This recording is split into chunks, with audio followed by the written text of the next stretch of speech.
Welcome back to Daily Thunder, and we are in the middle of our mini-series called Impacting Others for Eternity. In our first episode, we talked about the importance of going after the souls that God has placed in our life and not just becoming so preoccupied with our own busyness in our own lives that we forget to fulfill the Great Commission. And it's something we can respond to. It's a call that we can respond to no matter our circumstances, our age, our limitations. In the last episode, we talked about the fact that what God calls us to, he equips us for. So even if we're dealing with feelings of inadequacy, it is not our job to win souls or to be the miracle worker, but to get in step with Jesus Christ. Today, in this episode, we're going to look at some practical ways that we can reach lost souls. And the first point that is very critical is for us to understand the battle over souls today. And I mentioned in the first episode that approximately 150,000 people die every day without knowing Jesus Christ, which is a very sad and sobering reality. And there's bad news and there's good news when it comes to reaching lost souls. The bad news is that the enemy is ruthlessly going after them.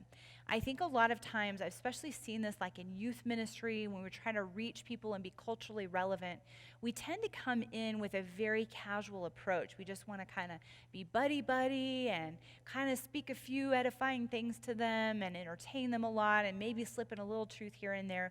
And we fail to recognize that there is a life or death battle for eternity raging over their souls. And the enemy is not approaching them casually. He is going after them aggressively. And that is why we, as believers, need to go after souls just as aggressively. The good news is, though, that God's power is greater than all the power of the enemy, and he has equipped us with that power. We have power over all the power of the enemy as children of God when we are in Christ, which is so amazing. But I love the approach that William and Catherine Booth took called aggressive Christianity. Not just kind of being passive and casual about winning souls, but really being proactive and purposeful and going after the souls with this fervor and this urgency because eternity hangs in the balance. I remember watching a documentary once about a group of teens from a suburb of Atlanta. And this happened in the 90s, but these teens were all in church every Sunday. They were from Christian homes and they were going to churches on the weekends. But during the week, they had this really secret life that no one knew about of just extreme immorality. And it was very, very dark. And the only reason anybody found out about it is because disease had started to spread among these teens, and the health department had to come in, and suddenly they uncovered just this secret life. And it showcased that stark contrast between the way that the churches were going after these young people, just kind of entertain them and sing songs to them and have parties with them. And yet, behind the scenes, the enemy was going after them so relentlessly and pulling them into this darkness, this pit of darkness that could totally destroy their lives. And it was a real wake-up call, especially for the parents and leaders of that community. Hey, we are approaching these young people way too casually, and we need to not make that same mistake. The one thing I have noticed in the past 25 plus years of speaking and traveling and speaking truth very boldly into people's lives, as Eric and I have been called to do, is that there is often a real hunger in people's hearts for truth.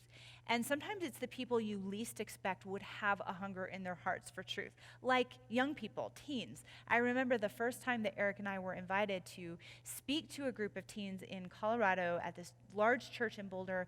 Those teens didn't want to be there. They didn't want to hear what we had to say. They were sort of glaring at us as we came in. We were going to speak to them on godly relationships and purity. Well, they had their boyfriends, their girlfriends. They didn't want anybody rocking the boat of how they were living. We got up there and just spoke bold truth. And it was a 2-night event. I remember just being so stressed out and wanting to get out of there and not wanting to be there because I felt like they didn't want to receive what we had to say. But at the end of the second night, it was the very end, and Eric was giving a time where people could respond. If the Spirit of God was moving on their hearts and convicting them of sin and asking them to turn this area of their life over to Jesus Christ, that they could respond. I was playing the piano sort of as background music, and I didn't really want to be there. I just kept looking at the exit sign. I want to get out of here.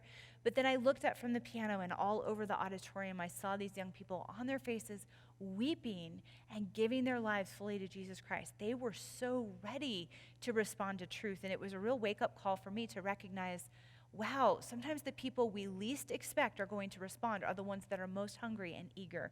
And I remember one of the young women told me afterwards, we have been waiting our whole lives for people to speak truth like this to us. Just nobody ever thought we were capable of hearing it. We were just waiting for someone to raise that standard of truth. And that was a very profound experience for me. They said we were just waiting for someone to show us a better way. A lot of people in your life have that same hunger. You may not even realize that hunger is in them. They are waiting for someone to show them a better way, because most people who are entrenched in sin are miserable in their sin. They might act like they love it. They might distract them for a time, but inwardly they are miserable, and their hearts are crying out for truth. We are the ones that have what their hearts are seeking. After we understand the battle, we also need to understand the opportunity. There is an amazing harvest field around us right now. It's an incredible opportunity.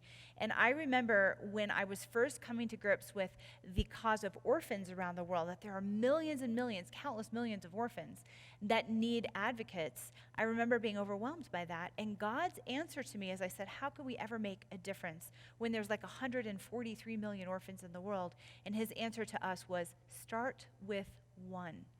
And I was taken aback by that, because I thought, well, that's not making a very big dent in 143 million orphans. And yet, as we took the step to stand for one of these children in need, we gained the heart of God for all the individual children in need around the world. Rather than seeing a big number, a big statistic, we began to tap into the heart of God, because he sees each individual soul, and each life, each soul is so precious to him. Now, when it comes to winning souls and reaching others with the gospel, can reaching one person, say it's a soul, your next door neighbor, or someone you meet on the street, or a coworker, or someone in your own family, how big a difference can that really make when there's 150,000 people dying every day without knowing Jesus? Eric gave a message a number of years ago called the Gospel Challenge, and just did a little math of talking about the multiplication of the gospel and the possibilities if we were to take the Great Commission seriously. And this is what he came to. If 200 believers won one soul a month to Christ over the next 7 years, and then discipled those new believers to go and do the same. So 200 people winning one soul a month, then discipling them, and then those converts go and they win souls for Christ. What would the church look like after 7 years? If every 3 months, 200 believers won one soul to Christ and then discipled these new believers to go and do the same, what might the church look like over these next 7 years? So there's different scenarios. We're going after souls in a very purposeful, strategic way. But this was the math that he came up with. In year one, there will be 3,000 new believers. That's pretty impressive. And if the pattern continued and those were winning to Christ, are going out there and multiplying, and others are being brought into the kingdom at that rate, 48,000 new believers would come into the kingdom in year two. In year three, 768,000 new believers. So we're talking about incredible multiplication here. In year four, 12 million, over 12 million. In year five, over 196 million. And the entire population of Mexico, Central America, and the Caribbean total roughly 196 million. So suddenly you're reaching entire countries or people groups with the gospel. In year six, it's over 3 billion, which is just under half the entire population of the world. And in year seven, about 4 months into the seventh year, the number of new believers would crest the number of people on earth, 7.13 billion. Now, that is incredible. Now, of course, there are a lot of factors beyond our control. You can't always guarantee that you're going to win one soul a month or one soul every 3 months, or that those people are going to go and win souls. But if we all took that proactive of a role in fulfilling the Great Commission, it is incredible to think that even if just a little bit of this multiplication happened, how much of the world could be reached, how big of a difference we can make. And that's with starting with just a small group of Christians who are going after one soul every month or every 2 months or every 3 months. I love this quote from Catherine Booth, because she talked about gaining God's burden for lost souls. It's really easy to just get so caught up in our own busyness, our own life distractions, and not really feel the burden, the seriousness of those who are lost. And this is what she said. She was speaking to a group of women, but it could easily be applied to men as well. Will you be encouraged, my sister or brother? Never mind trembling, I trembled. Never mind your heart beating, mine beat nearly through. Never mind how weak you are. He loves to use the weak things that the excellency of God may be seen. If your neighbors were sick of some devastating plague and you could go and help them, would you not do it? Would you say, I am a woman, I cannot go? Or you could fill in the blank there. I'm a child, I'm an elderly person person. I'm a busy worker in this company, whatever it might be. I cannot go. No, you would say, let me go. Like Miss Nightingale did to the sick and wounded soldiers, let me go. And these are not the bodies, but the souls. They are dying. They are going to an eternal death. Will you not rise up? Wow, what a challenge to our souls. And if you feel that your heart is cold and hard toward the urgency of fulfilling the Great Commission, towards the seriousness of these lost souls, ask God to give you his burden for those souls. And that is a prayer that he delights to answer. It's not a burden in the sense where you're just so weighed down and bogged down by it, but it's you feel the seriousness of it, and you feel the importance of it, and you stop putting it on the back burner, and it becomes a focal point in your life. And that's a work that God can do in our hearts through his enabling grace. So we understand the battle, understand the opportunity, and thirdly, prepare our own soul. We need to recognize that when we say yes to God's call to go after souls, we are entering a battleground. So if you go into a battleground trying to have a picnic instead of fight a battle, you're going to be knocked off your feet as soon as you start. But if you go in ready for battle, armed with the spiritual weapons that God has given you, you will have the strength to be more than a conqueror, no matter how challenging the work might be. And so if you're preparing your own soul, first and foremost, understand that it's not going to be easy. Don't expect easy. In the first episode of this series, I talked about Frank Jenner, who would witness to 10 people a day on George Street in Sydney, Australia. And even after 28 years, he always said that it was not easy for him to be a street evangelist. He always got sort of nervous and uncomfortable, but he would stand on that scripture, I can do all things through Christ who strengthens me. Even after 28 years, it was hard. It was a sacrifice. It was a battlefield for him. Also, close off enemy access points in your life. Do not allow those habitual sins to build up where the enemy can wreak havoc in your own life, because that will be a hindrance to your ability to reach souls. And let God purify your motives. Don't get into ministry to others for self-glory or for self-fulfillment. Do it for his glory alone. The fourth practical is not to underestimate prayer. Again, all throughout this series, we've been talking about the importance of getting in step with God. We cannot expect to be the ones to win souls or convince people of truth. Only the Spirit of God can do that, and our job is to get out of the way and let them see him. And prayer is such an important role in that. And I often say to people, if you are mentoring someone or evangelizing to someone or speaking truth into someone's life, the time that you spend in prayer ahead of time, that the soil of their hearts would be prepared, that you would be guided in the words that you are going to be speaking, is so much more important than the actual meeting itself. So whether you know in advance who you're going to be ministering to or you don't, you can still lay the foundation with wrestling prayer, that God would guide and lead and the enemy would be kept at bay in those conversations. It says in 1 John 5:16, this is the confidence that we have in him. If we ask anything according to his will, he hears us. If anyone sees his brother sinning a sin which does not lead to death, he will ask and he will give him life. This is a direct promise when we are burdened for the state of someone's soul. We are to go directly to God and plead our case and wrestle in prayer on behalf of that person's soul, and God will hear and answer. When we see compromise in someone's life or sin in someone's life or the fact that they don't know Christ, prayer should be our first turn. We often want to rush in there with our brilliant debate skills and try to convince them of what's right. And sometimes we even fall into the trap of anger and criticism and harshness because we're so frustrated with how blind they are. But as it says in James 1:20, the wrath of man does not produce the righteousness that God desires. So if we're going in there with anger or flesh, we are not going to win anyone for Christ. Remember this, prayer is a far more powerful weapon than our words will ever be. Prayer is the tool that prepares the soil of a person's soul so that they can truly hear and receive truth. Wrestle in prayer for the souls that you have a burden for. Hudson Taylor said this, perhaps if there were more of that intense distress for souls that leads to tears, we should more frequently see the results we desire. Sometimes it may be that while we are complaining of the hardness of the hearts of those we are seeking to benefit, the hardness of our own hearts and our feeble apprehension of the solemn reality of eternal things may be the cause of our true want of success. Let God put his burden on your heart and begin to wrestle in prayer for souls, and then God will break your heart for them. You won't fall into that trap of just becoming selfish and self-focused when you're wrestling in prayer for other souls. And then another key truth is to lead by example. People cannot just hear your convictions spoken, they need to see your convictions lived out. Studies show that close to 80% of church young people leave their faith by the time they're a sophomore in college, mostly because they haven't seen Christianity that really works. They haven't seen it lived out. A lot of times they've gone to church, but they haven't actually seen victorious Christian living in anyone's life.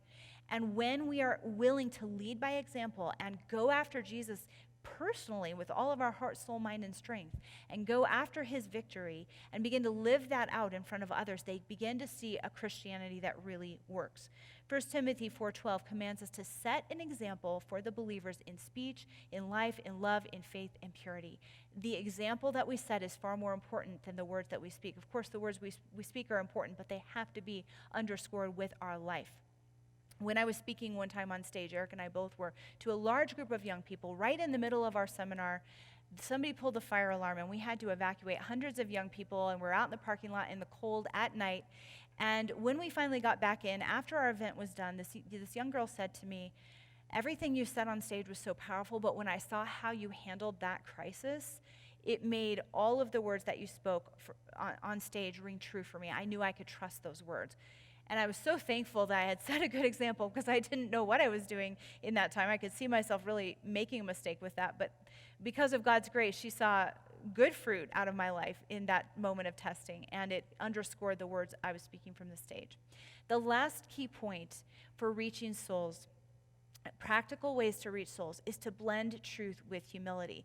I love the example that the Apostle Paul sets, because he is very bold and confident in saying, "Follow me as I follow Christ," and being very bold to speak truth, uncompromising truth to all the churches, all the people that he's discipling. And yet he also has an amazing humility. He talks about the fact that he's the least of all the disciples. He says, "I have not already attained, I have not already been made perfect." So there's this beautiful blend of boldness and humility blended together in the life of a Christian.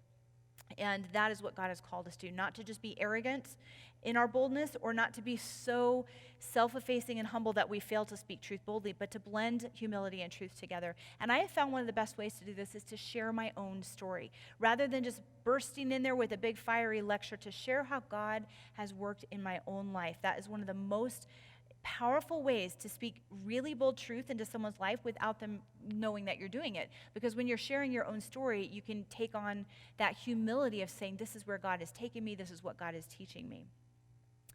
No matter who you are reaching out to, remember this: the root problem is always the same, sin, and the true solution is always the same, Jesus Christ. And that can be just such a blessing as we're seeking to deal with people that we think, "I don't know how to relate to this person's struggle. I've never been through a struggle like this before." When you recognize that every problem really stems back to sin and every solution stems back to Jesus Christ, that can be such a freeing feeling.